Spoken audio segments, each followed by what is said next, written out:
Donald Trump soutient à présent les crypto-monnaies. Pendant des années, Donald Trump était contre les cryptos. Il a récemment changé d'esprit sur ce sujet. Lui et certaines élites comprennent que nous sommes en train d'entrer dans ce qu'on appelle la dédollarisation. Qu'est-ce que cela signifie, la dédollarisation?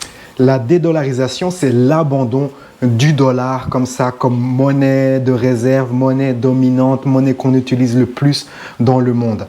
Avec les sanctions contre la Russie a commencé à utiliser le RMB chinois pour payer ses échanges internationaux.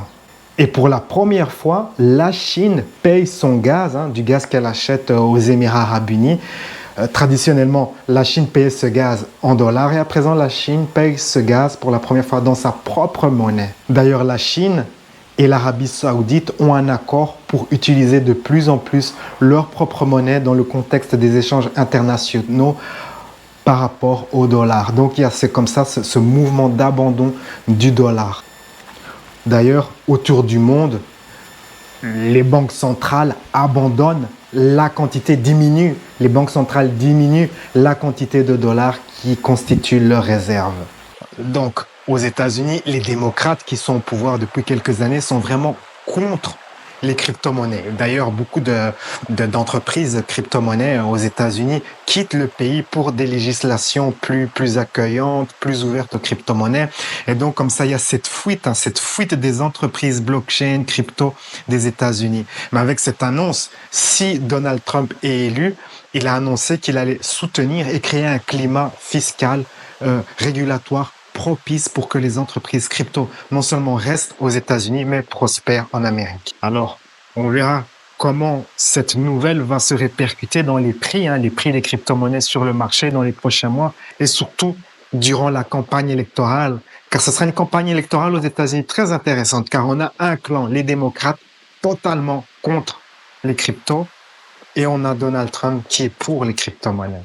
Alors, vous devez savoir que si Joe Biden est réélu, ce sera un enfer pour les crypto-monnaies. Qu'est-ce que propose Joe Biden? Il propose les choses suivantes. Les producteurs de stablecoins devront être enregistrés, devront avoir une licence bancaire. Donc, tout ce qui est USDC, USDT, ces institutions qui produisent ces cryptos devront devenir des banques. Et obtenir une licence bancaire, c'est super difficile. En fait, ça signifie la mort de ce type de crypto-monnaie, la mort des stablecoins.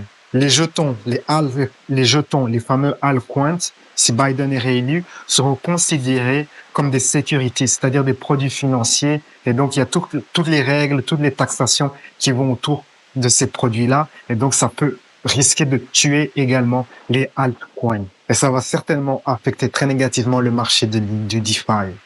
Si Biden est réélu, votre wallet de type MetaMask, ce wallet comme ça décentralisé que personne contrôle, qui est invisible et qui fait en sorte que vous êtes souverain sur votre argent, sur vos cryptos, il faudra déclarer ce wallet. Non seulement il faudra le déclarer au gouvernement, mais vous allez payer des impôts dessus, même si vous ne prenez pas vos profits.